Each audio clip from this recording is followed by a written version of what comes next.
Welcome to PWCI this week. I'm the Mad Conservative Crime Fighter. We are back at Proving Ground Pro.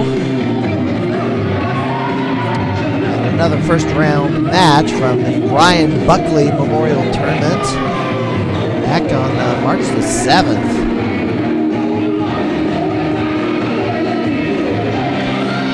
Robert Leach, who's ring announcing this event and representing his client at the same time. Kind of a conflict of interest, but there's no other ring announcers available, I guess. I am sitting on the interview from Robert Leach. I'll have to air that another week. Ladies and gentlemen, introducing the first competitor, hailing from his personal chateau on the Passaic River in Newark, New Jersey. He weighs 205.4 pounds of chiseled steel and sex appeal. The American wet dream, Handsome Dan Liplock. Boy, what an introduction.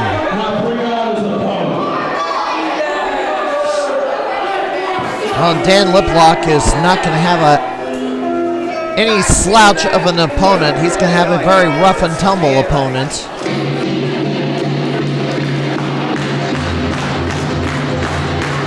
We haven't seen him in a very long time. But here he is, Kerry Awful. One half of the team known as Team IOU with Nick Iggy. But that team received a rename at some point. They are now called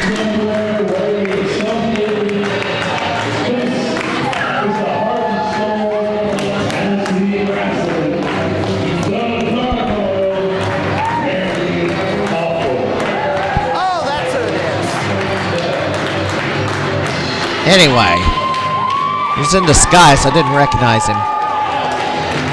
Kerry Awful, his team with Nick Iggy, is now known as the Carnies. There's a third member of that group named Trip Cassidy. However, Awful and Iggy are not tagging as often as they used to. They have both decided to do more in singles competition.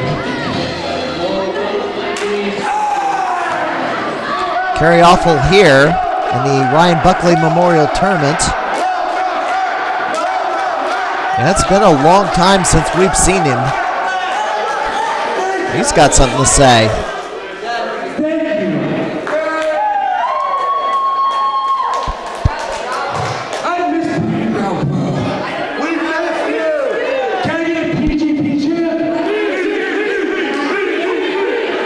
He is known.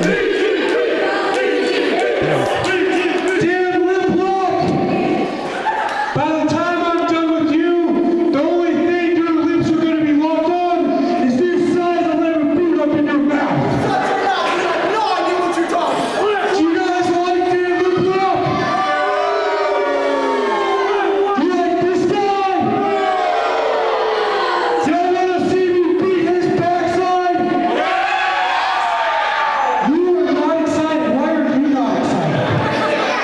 Do you want me to beat hard? Jesse, I'm so sorry. What's your name, sir?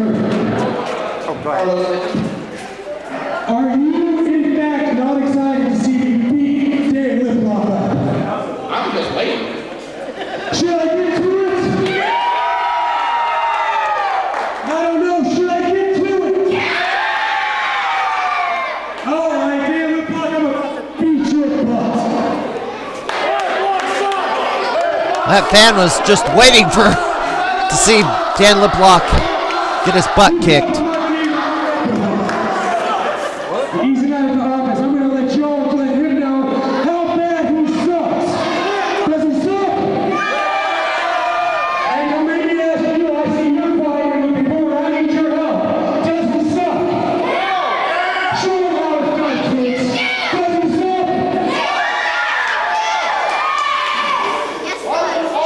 Alright, let's get this match underway. I have to confess, these news episodes. Wait a minute.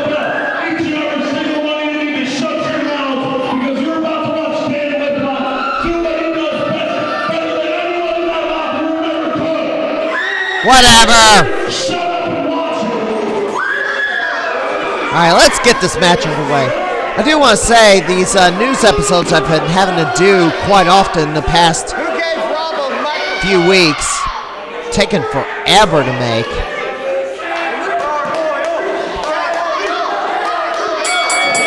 I am sitting on an interview for Robert Leach. I have not aired it. I need to record another interview to fill the half an hour. I kind of wanted to split up a news episode and have his interview in the last 15 minutes of the program, but that just hasn't worked out. Considering with all the nonsense happening in the state. And as promised, I did make my way into Missouri to get around this stupid stay-at-home order where mask requirements are not strictly enforced. And some of the restaurants, yes. Restaurants, some of the restaurants are open and they were packed. Parking lots full of cars. People are ready to get back to the way things used to be. Unfortunately, our governor is too paranoid to even do anything. He just wants to keep everything exactly as they are, thinking that everyone who catches this virus is going to drop dead. That's clearly not the case, and a lot of people in the neighboring states do not agree with that sentiment either.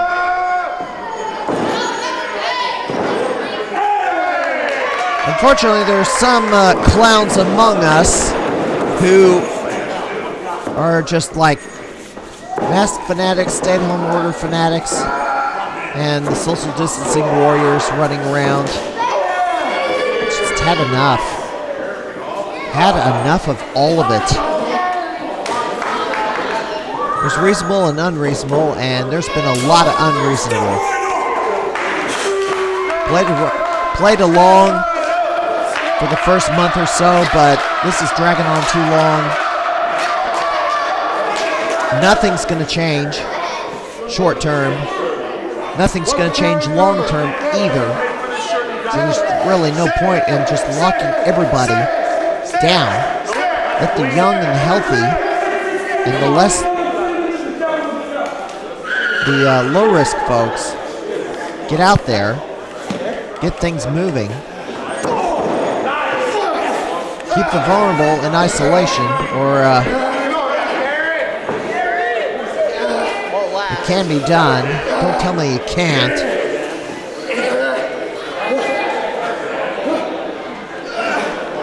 Okay. A stay-at-home order has been lifted in Missouri. I'm waiting to see when the first wrestling shows will be scheduled in that state. The first wrestling shows have been scheduled in Indiana mid-month. IWA Mid-South was the first one to go. So we'll just have to see. There's a shoulder block from Kerry Awful. Okay, I'm going to start paying attention to this match now instead of ranting, because this isn't a news episode, this is a wrestling episode. And who knows, I may go back to COVID-19 and rant some more next week. Kerry Awful standing on the hand of Dan Liplock, representing the Carnies, formerly Team IOU.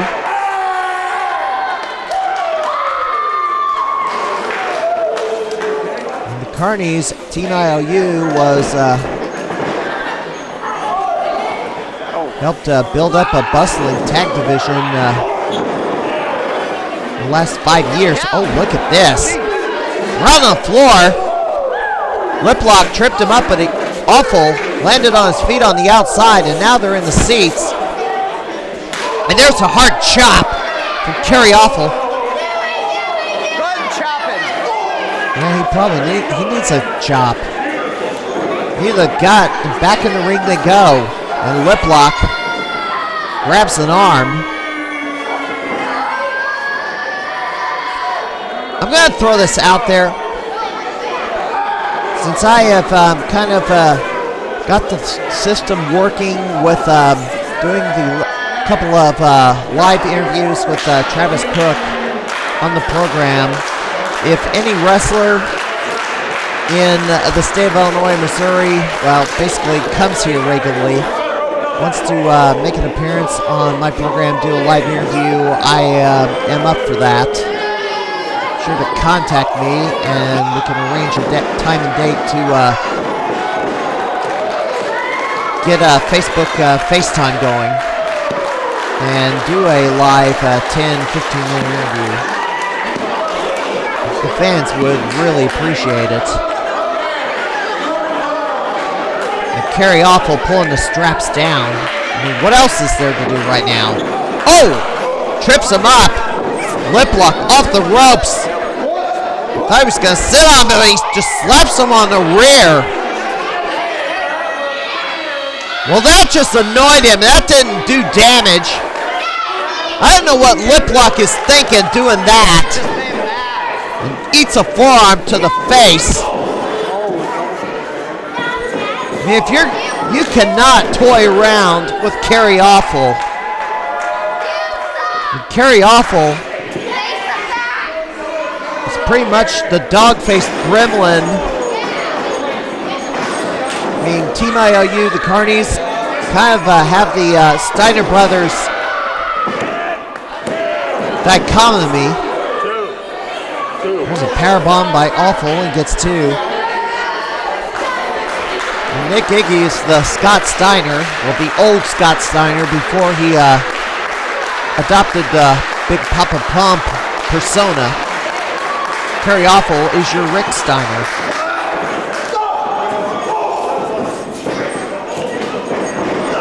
Gut wrench! Yeah, the boy and his dog type of tag team. Kind of influenced by the Steiner brothers, in my opinion. Uh-oh. Liplock! Oh no! Get out there! Liplock tried to trip up Awful. Now he's trying to powerbomb him off the apron. Those fans need to get out of the way. They are in danger. And they're in the line of fire. Yeah, you better move too. I don't know where it's unpredictable. Being at ringside with the camera, I'm also kind of doing some ad hoc crowd control. And for that very reason, Liplock gets suplexed onto the chairs.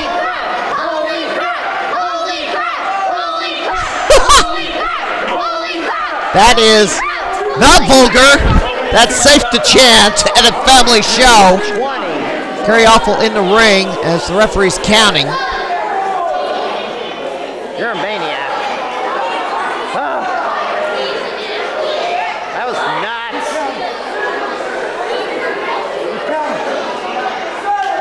Well, it's a 20 here. It's not 10. I do have to remind you, it is a 20 count at Proving Ground Pro. We certainly do not want the fans or the wrestlers in the match to forget that. The very first crowning of a champion at PGP, the referee did not know it was a 20 count, counted to 10, rang the bell, and they ended up having to restart the match. Darius Thomas was the first champion. Kerry Awful comes over and kicks Liplock down, and now the count has got to restart.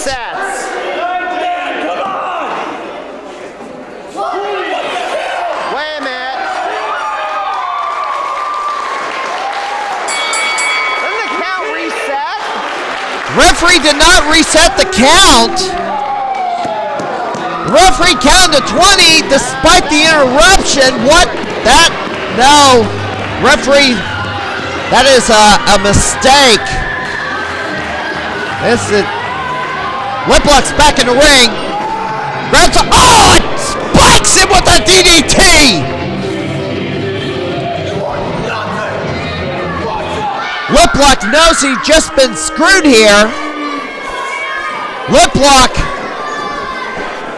is not done. It's going for a pile driver.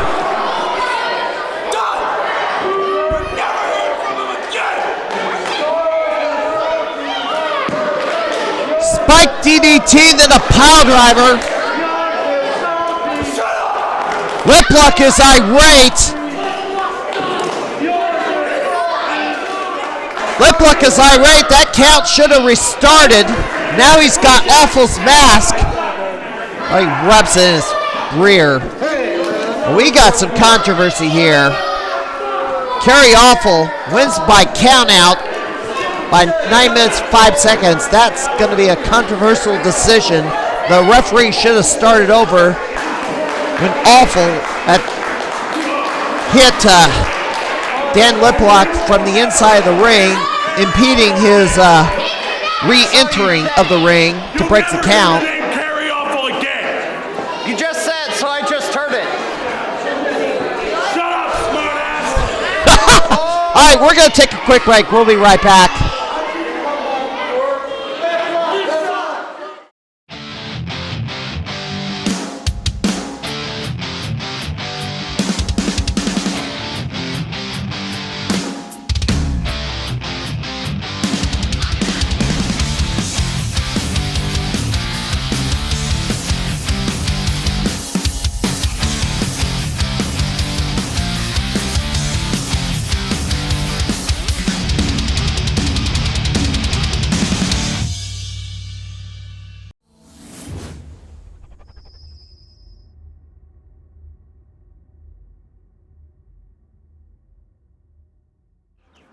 Viewer mail, and this segment won't appear on the Access 4 airing.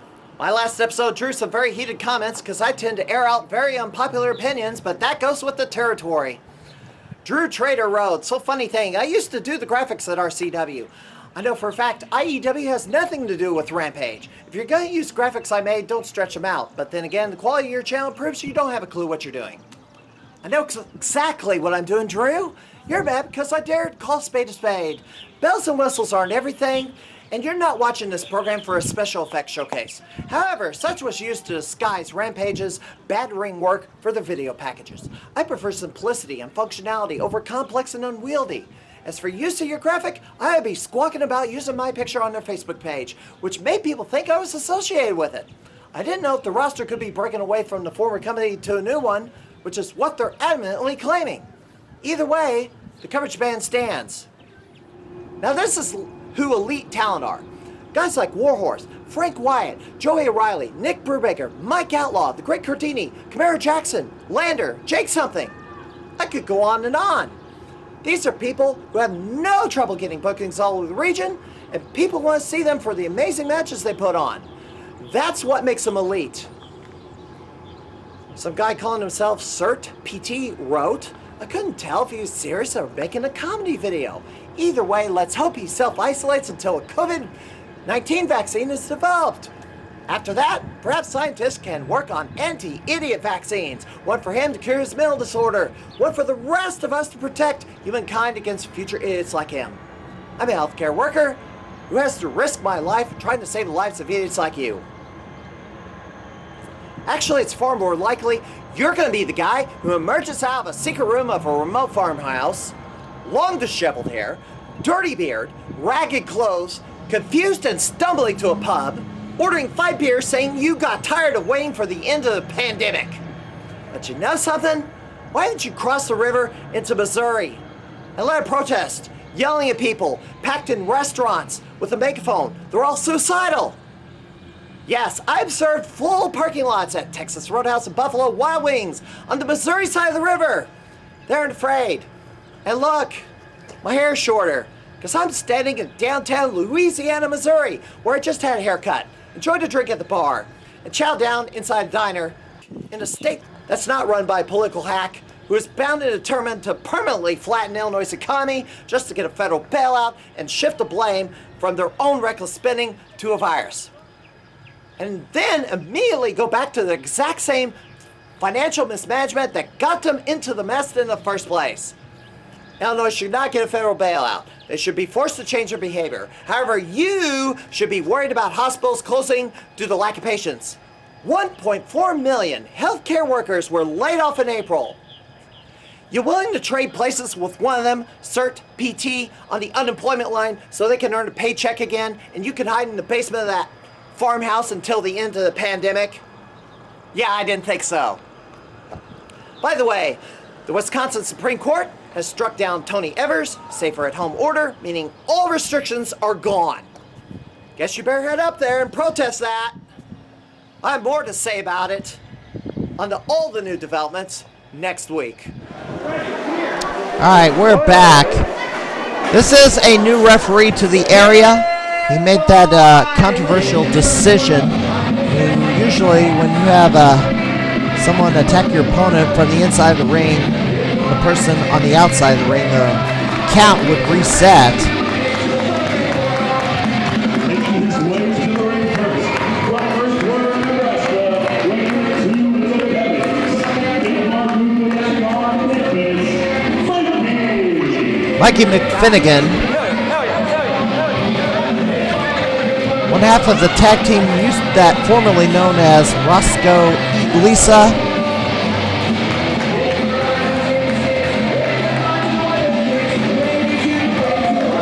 Versus tag team partner retired suddenly. Just called it quits. Mikey McFinnigan going it alone.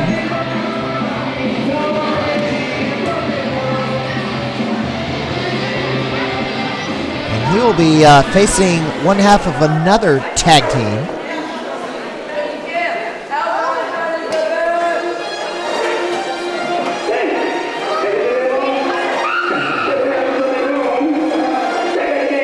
Going to be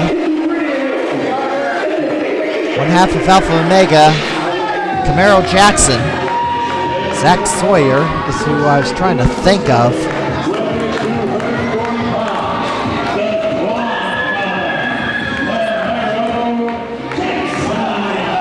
We are now in round 2 of the Ryan Buckley Memorial Tournament. Kerry Awful beaten to a pulp. Here comes Camero Jackson, one half of Alpha Omega, his partner Kenny Alfonso, who he defeated in a one-on-one match to get in the tournament.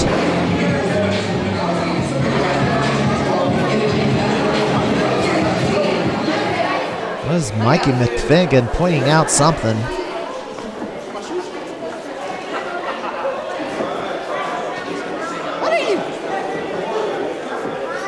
Finnegan clowning around a bit. Well, they're not quite the same. One's kind of needs a little polish. Anyway. All right.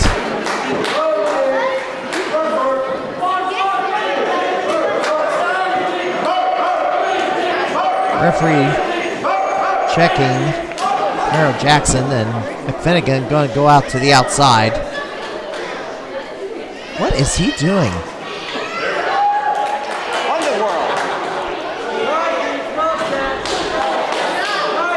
All right, what are we going to air next week? I don't know.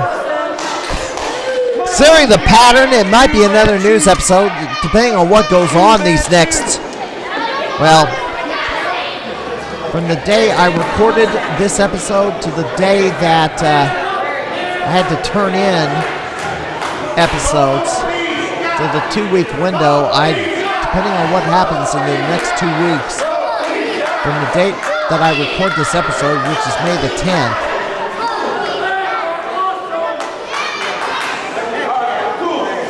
And this episode officially airs on May the 21st, and Camero Jackson brings him in the hard way. Apparently he's done with the clowning around. getting a quick start on Mikey McFinnigan, but McFinnigan reverses with that hip toss and drop kick. Camero Jackson, oh, baseball slide missed. And into the apron goes McFinnigan. And Mikey, oh, sends him down face first. And Mikey stomps Jackson on the back of the head.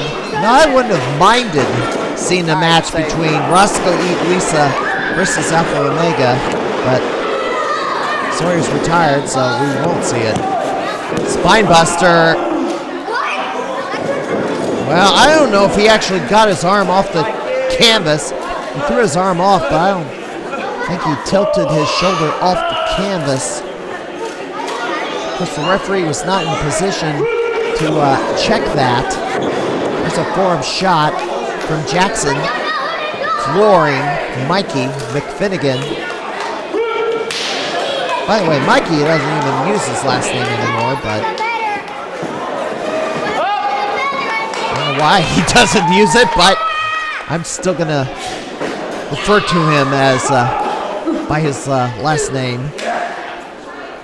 Camero Jackson has a hold of Mikey. Ooh. Runs up the ropes and kicks him in the head. Oh boy, this is dangerous. Oh gosh, watch out. Bombs away. This is real dangerous what Mikey's doing. There's a head scissors. Hurricane Rana off the top rope in a cover. And only a 2. Referee is right on the ball. But Jackson kicked out and gets out of the way of that moonsault. And a lariat floors McFinnigan. Camero turns him over. Cover. It's over.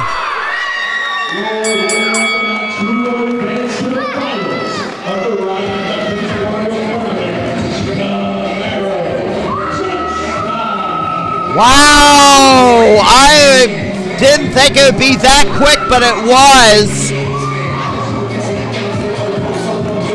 It was that quick. Mikey would put up more of a fight than this, but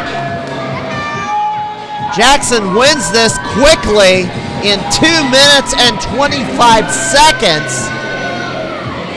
Boy, I'm surprised how quick this one went. Camero Jackson gonna go all the way to the final round. Await the winner of Kerry Awful versus Mario Crivello. He might show it next week. It might be in 2 weeks. I don't know what I'm airing next week. I have no idea. But until next time, by the way, keep following St. Louis Wrestling Community, stlwrestling.livejournal.com for all the latest updates on the shutdown. Have a good night, everybody.